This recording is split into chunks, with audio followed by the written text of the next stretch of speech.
Hey, welcome into the Stinkin Truth podcast alongside Mark Schlereth. I've got Mike Evans over there, and I tell you what, Mike, unbelievable weekend, great basketball, NCAA, the whole 9 yards. How are you, buddy? I'm doing good. I'm always kind of curious. You get a lot of feedback. You go back and forth with a lot of our great viewers here. Yeah. What's resonating with people right now? It just depends on how pissed they are at me for something I've said. That's where I was going. What have you said lately that's pissed people off?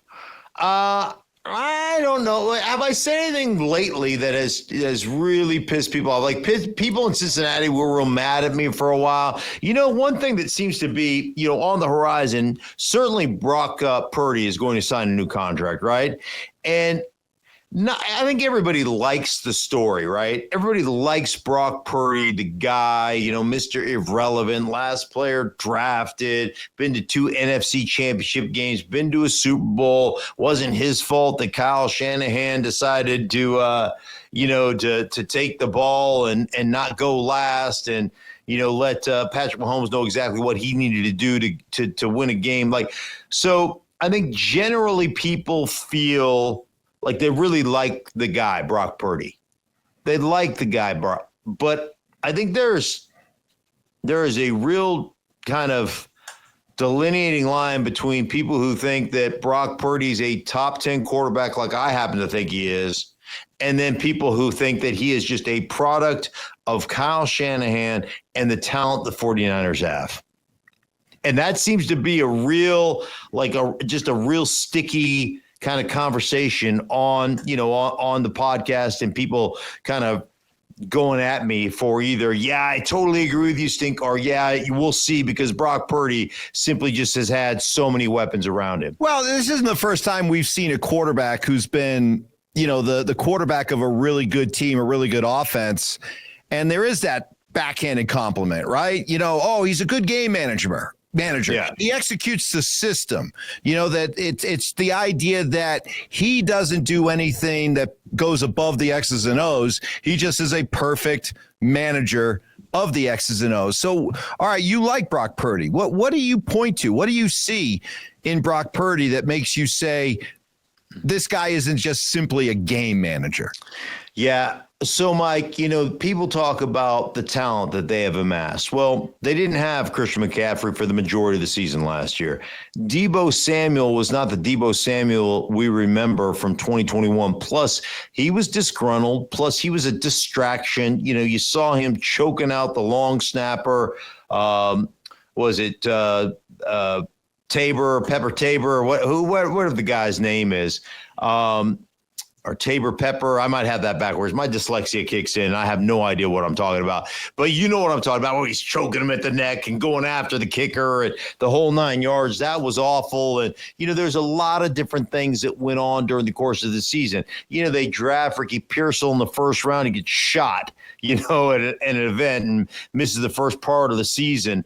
So a lot of different injury issues along the way. There was no question there. But in regards to the quarterback, Mike, when I watch Brock Purdy, I look at not the tangible skill set.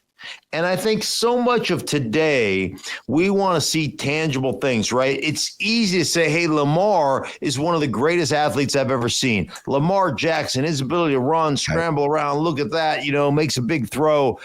That's an easy – athleticism is easy to evaluate. You could see that. You don't have to know what you're looking at to know, man, that dude's explosive, right?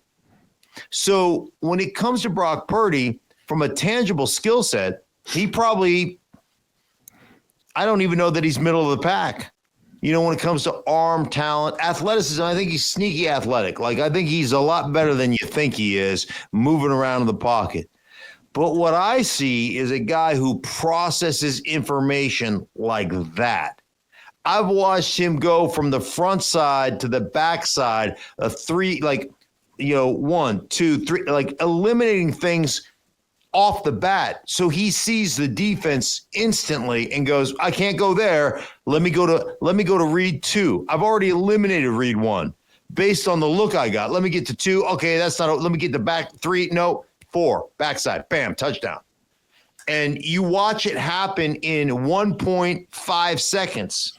And so when you see that level of execution from the neck up, when you see that level of processing, that to me is the difference between being good and being great. That to me will still win you championships. That to me, beyond the athleticism that we see and the stuff that's easy, that's the stuff that consistently, in my mind, wins football games in today's NFL. Hey, and until that changes, right? Until that changes, I don't buy the other stuff. I mean, we saw Anthony Richardson, right? Greatest athlete ever. It's going to take a while, dude, but the greatest athlete we've seen, man. This guy is going to be so dynamic. Can't stay on the field, taps out to get out of a game. Like, he doesn't, like, he is, you're not going to win in the NFL if all you rely on is athleticism. We still look at Lamar, and I know this is going to piss off the Lamar stands, but we still look at Lamar saying, okay, it's great. You win multiple MVPs. Maybe you should have been the MVP last year. But when it comes to playoff football, you still haven't taken your team to the promised land. You still haven't taken your team to a Super Bowl. And until that happens, we're still going to question Lamar when it comes to playoff time. So I look at those things with San Francisco. The other thing I'll tell you, Mike, is they had a lot of guys offensively step up. Jawan Jennings, when he got the opportunity, I think they look at him and go, wow, not only can he play X, but he can do the stuff that Debo did for us. Maybe not get in the backfield and run the ball, but he can do a lot of the things that Debo did for us. And Ricky Pearsall in the last 4 or 5 games of the season was outstanding, had some big games. So we look at that and we're like, I know we let Debo go. I know there's a question mark about Ayuk coming back. But we have found some guys that came out of the woodworks and like, wow, that dude can really play. Like, it's our opportunity now to lower our costs and have some young ascending players as opposed to high-priced descending players kind of join the fray and lead us into the future. And I think that's what San Francisco did, and I think Brock Purdy's the guy to take them there. You know, this evaluation, we're getting ready for the draft here in just a couple of weeks and all the stuff that's being talked about with these prospects. And I was just, it was like another reminder to me. I watched CU had their pro day. University of Colorado, Deion Sanders, just, the Deion show. Yeah. And Shedeur Sanders and Travis Hunter. And all 32 teams were there. The Cleveland Browns brought their owner, Jimmy Haslam, showed up. And I'm just kind of curious, what do you make of these pro days and their overall importance and what you really learn from them? I heard analysts across every network, Fox, ESPN, you name it, whatever networks are out there, talking about one of the things they really wanted to learn was how is Shedeur Sanders as a leader out there? Is he getting in the guys? Is he encouraging them? Is he telling them what to do? And I'm like, are you shitting me? Like, are we really, this is really what we're doing right now? As a matter of fact, Mike Tannenbaum's a friend of mine. I love Mike. He goes, one of the things that when we went to Mark Sanchez's pro day, he was really in charge. He was really barking out. I'm like, and how did that work out for you? I mean, listen, I love Mark. Mark is great, and maybe Mark would have been a Hall of Famer had he not gone to the Jets. I don't know. But still, I look at all that stuff and I'm like, you're kidding me, right? Remember when Johnny Manziel was going to set the world on fire because he did his pro day in shoulder pads and a helmet, and everybody was like, oh my God, I've never seen this. This is incredible. He wore shoulder pads. This sets him apart. No question he's going to the Hall of Fame. Like, all these guys, I'm like, you guys are clowns. Like, what are you doing? Because ultimately, really, the only thing that matters, like, you're checking a box. Okay, I went. Yeah, he looks the part. Yeah, I like his size. Yeah, you know what? His speed was adequate. It fell within a range that we want our quarterbacks, we want our quarterbacks to run between a 4.65 and a 4.95, like, or whatever, whatever your criteria is, Hey, Travis Hunter not only can cover, but man, he ran some great crisp routes. He's going to be great. Bottom line is none of that means anything. Put the film on. Can he play or can he not play? That's all I need to know. And we make so much out of arm talent. Remember when Kyle Bowler threw it 75 yards or something from his knees and everybody got, oh my gosh, 75 yards. Like, what did he do in the NFL? Right. Like, these pro days are garbage, but it can, like ultimately, all it should be to me is, what's his arm look like? Like, again, you're throwing on air to a receiver. Like, nobody's covering him. You don't have to, you just put it wherever you want. Like, the deep balls are the most ridiculous thing ever. Right. Because there's no accuracy involved in that. You just throw it to a spot and let the guy run under it. Like, how hard is that? I got 53 and a half yards wide, to throw the ball into an area. Just throw it out there. The guy runs to it. You're like, oh my God, what a throw. It's just to me, it's just let's check a few boxes. Let's go talk to the kid. Let's see how he looks, blah, blah, blah, blah, blah. Ultimately, the film is what tells you what is and what isn't. And I will tell you this, Mike, and we can do this on the podcast. I have been breaking down a ton of college football, and I started with my favorite position, offensive lineman. And so I've been looking at 3 games of all the top prospects, and college football, it's a joke compared to the NFL. It's just it's a joke, and you wonder why some guys have a tough time transitioning. Because it's not the same game. Give me 2 or 3 reasons that jump out at you. What are the biggest things that stand out to you? You don't run the ball. Everything, 100% of it is out of shotgun. It's all tempo. And I don't know that I saw I watched, I think, 4 different offensive linemen over the course of last week. 4 different offensive linemen at 3 prominent schools, or 4 prominent schools, excuse me. Well, one of them not so prominent. Purdue. Is that a prominent school? Yeah, me. All right, so. Sorry, Boilermakers. Yeah, well, I'm talking Oregon. I'm talking Ohio State. I'm talking LSU. Yeah. Purdue doesn't belong, yeah. All right, so I don't know that I saw more than a handful. 3 games of each. So we're talking 12 total games. Maybe 10 throws that were more than a 3-step drop. Dude, the fact that you give up any sacks in college football, like the stuff that you're asked to do, I can't watch another freaking bubble screen. Another RPO. Like, it's insane. But don't you see, though, but it looks like the NFL is more than willing to adapt to what the college game is doing. Don't you see a lot of the college game influencing the NFL yes, rather than the other way around? It certainly is infiltrating. Yeah. Because that's what the kids coming out of college can do.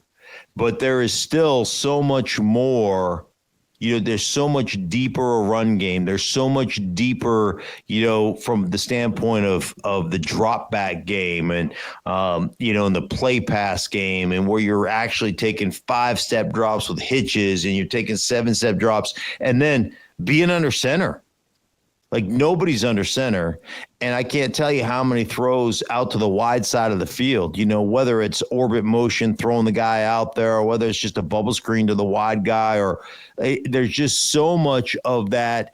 Hey, it's a wide side of the field, and all we have to do is have one of our athletes make one of their athletes miss, and we can get yardage that way.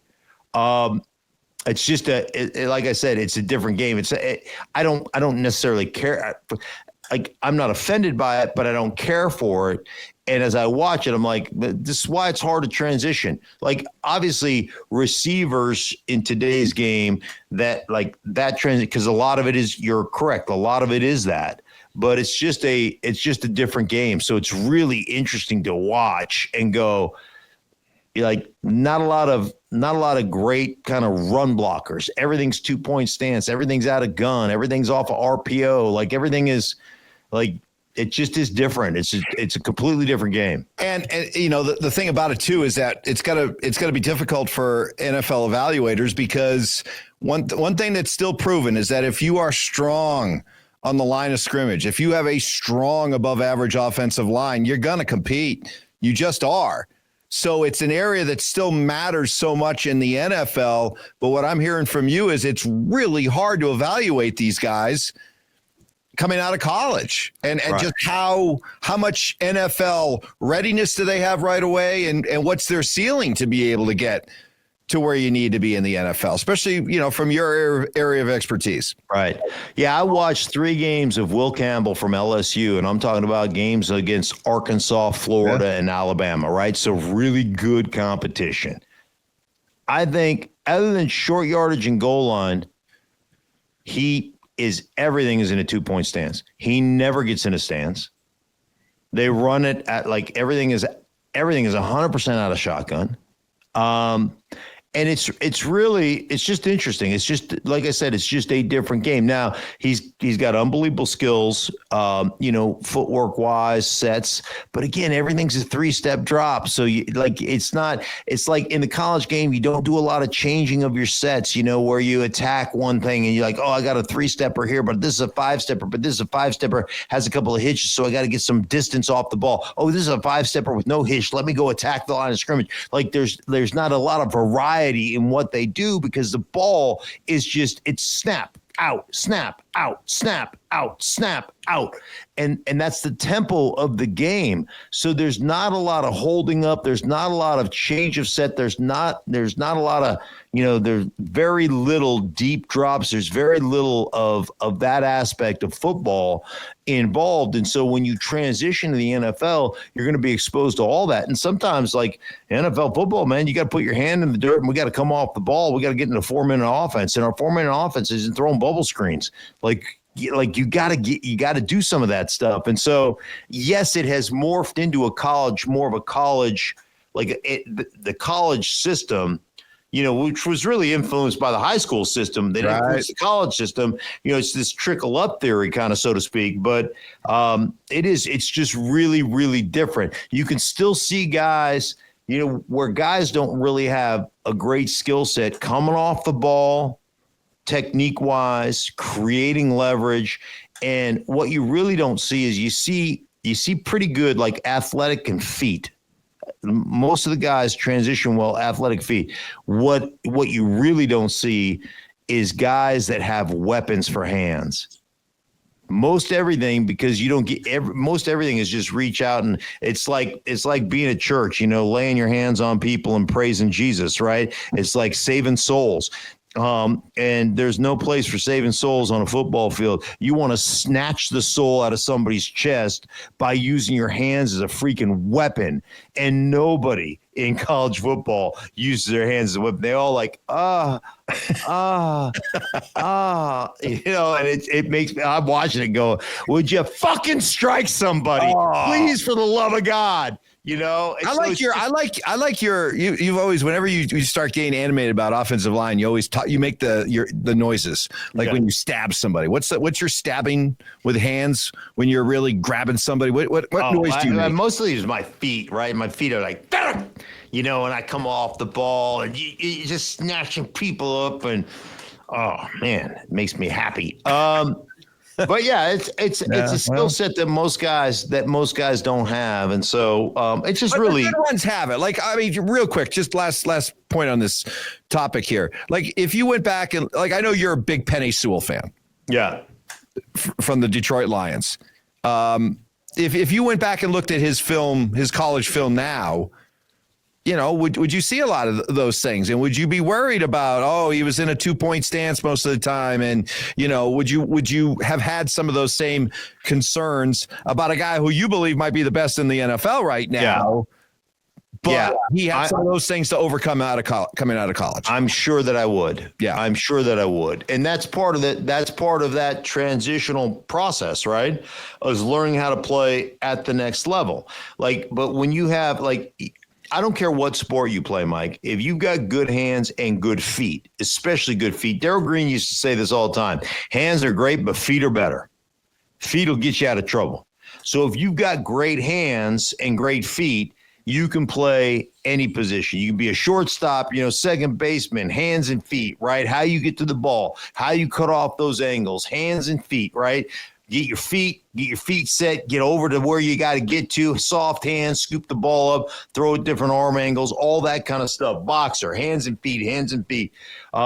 Offensive line is kind of different because your feet have to work in unison. They've got to be tied together, right? And you're like a little dancing bear, just tickling the grass, just constantly tickling the grass. Your feet have to go back and forth, back and forth. But if one foot moves 6 inches, the other has to slide behind it. So your lead foot kind of moves 8 inches. Your back foot has to slide in protection behind it.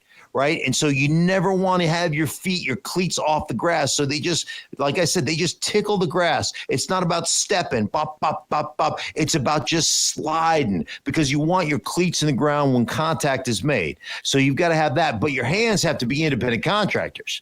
Right. They can work in unison, but you can stab one, stab the other. Right. You get guys off. So your feet have to work in unison, but your hands have to work separately as independent contractors. So it is so much you wouldn't be able to do it. There's so much. You got to be so smart from the neck up. You're not ready. But it's a unique position. The only position in any sport where your back is consistently to the ball. Yeah. And you have to react that way. So it's just a different game, but it's been cool to go back and watch all this stuff. Folks, let me just share something about Mark here with you, okay? When it comes to watching offensive linemen, we have a joke is like he likes to go into his study and watch it, and it's like literally watching porn. Like he'll put like a tie on the door, which is like a sign to his wife and everybody else in the household. Don't come in here. Don't come in here. Dude, I'm watching offensive line porn right now. All right. When Quentin Nelson was coming out, yeah, I was just like, do not come in here. I am shirtless in my underpants watching Quentin Nelson film. Just look like Stan Marsh in there. Jeez, folks. See, I'm telling you, this is the way this guy, you got to understand when he talks offensive line, man, dude loves talking about offensive linemen. Okay. Is this the week that we get some clarity on Aaron Rodgers? Who knows? I mean, I don't think there's any question he's going to Pittsburgh, right? You think it's a done deal? I think it's a done. If it wasn't a done deal, wouldn't there be a little bit of a scramble going on right now? For both people, right? For both. Right. I mean, for Pittsburgh, they would have to figure something out. So it feels to me, McAfee's got this show coming up April. I want to say it's like April 17th in Pittsburgh. And, I mean, Aaron Rodgers been on the McAfee show for a while, and, they pay him 7 figures to come on there every Tuesday or whatever it is. I have a feeling that they're going to unveil, like Rodgers has already told Pittsburgh. This is my gut. Rodgers has already told Pittsburgh that it's done, right? And so, but they're not going to announce anything because they're going to do the big thing at the unveiling of Aaron Rodgers to Pittsburgh at the McAfee Stadium show, April, whatever it is, 12th or 17th. I don't know. Right. I don't know exactly what it is, but that's my gut. That's my gut that it's already agreed to in principle. It's a shake of the hands. We're going to honor it. The Rooneys and Aaron Rodgers, like, this is done. Like, my word is oak. Yeah. How'd that work out for Jerry Maguire? Yeah. Well, right? No, I just feel like I feel like it's already a done deal. Don't you feel that way? It does. It does. I just think that there would be rumblings if there was another team involved, So yeah, it seems like that'll happen. Well, we're only about 2.5 weeks away, Mark. 2.5 weeks away from the NFL draft. It's insane, right? It is insane. So, I mean, it is its own little cottage industry, the NFL draft. And, we're all in because everybody feels like their future or their organization's future is going to change with the signing of some guy that's most likely going to fail. So, sorry. I mean, some guy that's going to come save the franchise. Exactly. The savior of the franchise. Come on. Pay no attention to the crapshoot nature. It may be a 50-50 proposition, but your team, people, your team's going to get it right. Your team's got it right. I tell you what, though, as much as I make fun of it, and as much as I kind of roll my eyes about the draft, like, you can change the fortunes of your organization. Look at us in Denver, Mike. Yeah. I mean, we have been in quarterback purgatory for a decade. And we went after, everybody's tossed. We from Joe Flacco to Russell Wilson to Case Keenum, Teddy Bridgewater. We drafted Paxton Lynch. That was going to be the key, right? First rounder. And it's just been abject disaster after abject disaster. And then we take the 6th overall quarterback on the board, right, at pick number 12 in Bo Nix. And there are some people like, oh, you overreached. He's a second rounder at best. And all of a sudden he has one of the great rookie seasons of all time. And now in Denver, it's like, hey, no, all the draft, we can afford to take the best player available regardless of position. We're in good shape now. It's amazing.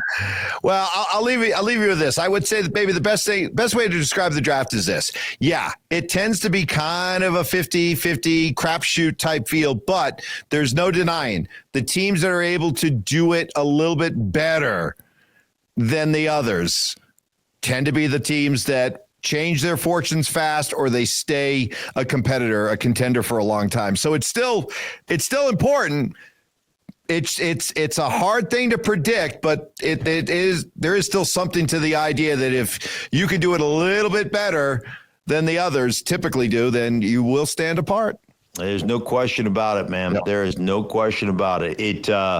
It definitely can be the difference in your franchise kind of walling around in the mire and actually finding its way to the very top of the league. Yep. All right, for everybody involved in the Stinkin' Truth podcast, for Mike, I am Mark. Thank you so much for making us a part of your day. We'll be back with you later on in the week right here on the Stinkin' Truth podcast.